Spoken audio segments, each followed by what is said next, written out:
So hello friends, welcome back to my new vlog. तर आज आहे माझं डोहाळ जेवण. आणि डोहाळ जेवणाच्या आधीची जी पण काही तयारी असते, जसे की मेहंदी काढणे, डेकोरेशन करणे, या सर्व गोष्टी मी कशा कशा केल्यात त्या तुम्हाला पाहायच्या असतील तर आधीचा व्लॉग जो आहे, आधीचा व्हिडिओ तुम्ही चेक करू शकता. त्यात तुम्हाला सर्व गोष्टी भेटून जातील. आणि एका दिवसामध्ये आम्ही डोहाळ जेवणाची पूर्ण तयारी केली. तर याचं एक कारण होतं की आज आमच्या फौजींना जायचं होतं 5-6 दिवसासाठी दुसऱ्या गावी ड्युटीसाठी. त्यामुळे आम्हाला बिलकुलही टाईम भेटला नाही कोणतीही गोष्ट करण्याची. पण तरी एका दिवसामध्ये ज्या पण गोष्टी मॅनेज झाल्या त्या आम्ही केल्या. तर फक्त आम्हीच केल्या, कारण फौजी तर आपली ड्युटी करत होते. त्यामुळे घरची जी पण काही ड्युटी होती ती आम्हालाच करावी लागली. तर आमचे टाईम जेवढे झाले तेवढे आम्ही केले. आणि इथे चालू होतं माझं मेकअप करणं. आणि जशी माझी मेहंदी आर्टिस्ट अक्षी होती तशीच माझी मेकअप आर्टिस्ट पण अक्षीच होती.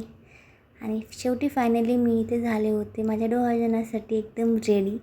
तर मी कशी वाटत आहे मला कमेंटमध्ये नक्की सांगा. जोपर्यंत आमचं मेकअप झालं तोपर्यंत फौजींनी त्यांची बॅग वगैरे पॅक केली. आणि हा आमचा फायनल डेकोरेशनचा लुक आहे. जे पण आम्हाला एवढ्या कमी वेळेमध्ये जमलं त्या सर्व गोष्टी आम्ही केल्या आणि त्यात मी खरंच खूप जास्त खुश आहे. आणि फौजींसोबत खूप सारे फोटोज क्लिक केले, कारण तिथे बॅग वगैरे त्यांची पॅक होती. थोडंसं मनामध्ये धाकधूक होतीच की आता हे जाणार आहेत, पण तरी चेहऱ्यावरती खुशी दाखवून आम्ही एकमेकांसोबत टाईम स्पेंड केला, खूप सारे फोटो काढले. आणि शेवटी ती वेळ आली जी कोणत्याही फौजी वाईफला आवडत नाही, ती म्हणजे आपल्या फौजींपासून दूर राहणं. तर इथे फौजी आपली बॅग वगैरे सर्व गाडीमध्ये टाकत होते, कारण त्यांची 7 वाजता ट्रेन होती. आणि हर फौजी वाईफ जे असतं ना त्यांच्या लाईफमध्ये हा जो वेळ आहे ना ती येतेच.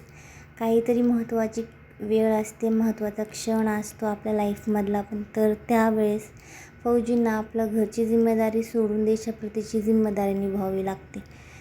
तर ही वेळ तर मी खूप जास्त वेळेस पाहिली आहे, त्यामुळे आता त्याचं काही एवढं जास्त वाटत नाही.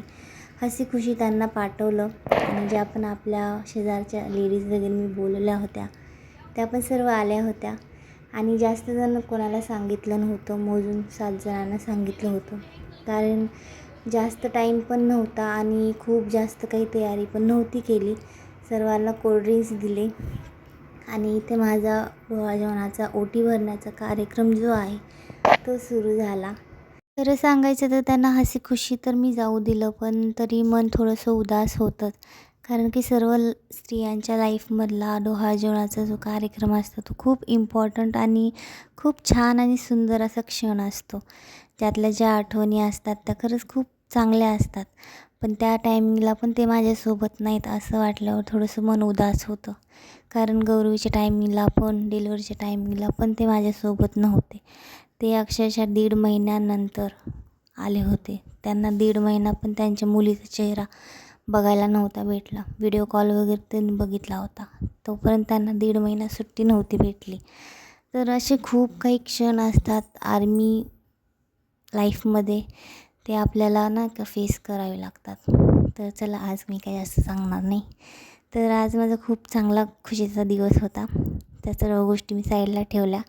आणि ज्या सर्व लेडीज वगैरे आल्या होत्या त्या पण मला खूप हसवण्याचा प्रयत्न करत होत्या. आम्ही सर्वजण खूप हसी मजाक केलं. आणि हसी मजाक करत करत माझा जो ओटी भरण्याचा कार्यक्रम आहे तो पार पडला. अजून एक सर्वात महत्त्वाची गोष्ट सांगायची म्हटलं तर ही होती की जे पण आपले फॅमिली मेंबर्स वगैरे असतात ते माझ्यापासून तर लांबच होते, पण हे जे पण इथले ताई वगैरे आहेत आपले रिलेटिव्सपेक्षा पण जास्त सपोर्टिव्ह इथले आहेत. खरं सांगायचं झालं तर मी फर्स्ट टाईमच क्वार्टर लाईफमध्ये आले होते. क्वार्टरमध्ये मी फर्स्ट टाईम यांच्यासोबत आले. आणि फर्स्ट टाईम जेव्हा आले होते तेव्हा मला खूप उदास वाटायचं, कारण आपले सर्व नाते, सगळे सोयरे सर्व आपण आपल्यापासून लांब सोडतो आणि एका अशा ठिकाणी येऊन राहतो जिथं आपलं कोणीच ओळखीचं वगैरे नसतं. पण खरं सांगायचं झालं ना तर जे आपले नातेवाईक असतात ना त्यांच्यापेक्षा पण जास्त सपोर्टिव्ह हे आपले शेजारचे असतात. तर तेच आपले खरे रिलेटिव्ह होतात, कारण इथे जे पण आहेत ना ते खूप जास्त सपोर्टिव्ह आहेत. तर असे आहेत की त्यांनी मला सांगितलं की ताई तुम्हाला केव्हा पण बेरात्री पण काही गरज पडली तुम्ही फक्त एक कॉल करा, आम्ही येऊ. तर एवढी सपोर्टिव्ह असतात इथले सर्वजण.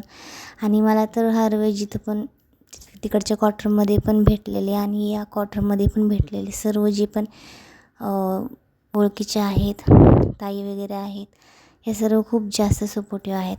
आणि इथे सर्वजण कोणता पण सण समारंभ असो सर्वजण एकत्र मिळूनच करतात.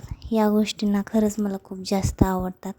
कोणताही दिवस असो, कोणताही सण असो, सर्वजण एकत्र मिळून सेलिब्रेट करतात. सर्वजण इथं एकमेकांच्या सुखदुःखामध्ये सामील होतात. जसं काय ते अनोळखी नाही आहेत, तर ते आपल्या रक्ताचेच आहेत, ते आपलेच रिलेटिव्ह आहेत. अशा प्रकारे सर्वजण एकमेकाला सपोर्ट करतात. आणि ही गोष्ट आर्मीमधली खरंच खूप चांगली गोष्ट आहे. आजकाल आपले नातेवाईक पण आपल्याबद्दल जर रुसलेले असतील, रागवलेले असतील तर तोंडाकडे बघत नाहीत. पण इथे आपल्या रक्ताचे नातेवाईक नसताना देखील सपोर्टिव्ह एवढे जास्त आहेत की एखादी नवीन व्यक्ती जरी आली, त्याला काही थोडासा त्रास जरी असेल तर ते एकदम धावून येतात त्यांच्यासाठी. तर ही माणुसकी खरंच खूप चांगली आणि असायला पाहिजे सर्वांमध्ये असं मला वाटतं. तर इथं खूप जण आले होते, 7 जण होते. त्यातले 4 जण तर महाराष्ट्राचेच होते, त्यामुळे त्यांना आपलं परंपरा रीतिरिवाज सर्व माहिती होत्या. पण ज्या नव्हत्या त्यांना पण आम्ही सांगितले की असंच करायचं. त्यानंतर इथे आम्ही जे बलूनचा गेम होता तो खेळला. त्याच्याने पण माइंड फ्रेश झालं आणि खरंच खूप जास्त मज्जा आली आणि एन्जॉय केलं. आणि अशा प्रकारे माझा जो छोटासा डोहाळे जेवणाचा कार्यक्रम होता तो एकदम हसी खुशी आणि आनंदाने पार पडला. आणि त्यानंतर आम्ही सर्वांनी मिळून खूप सारे फोटोज क्लिक केली. आणि अशा प्रकारे हा माझा व्लॉग मी इथे संपवते. तुम्हाला कसा वाटला नक्की कमेंटमध्ये सांगा. Thanks for watching.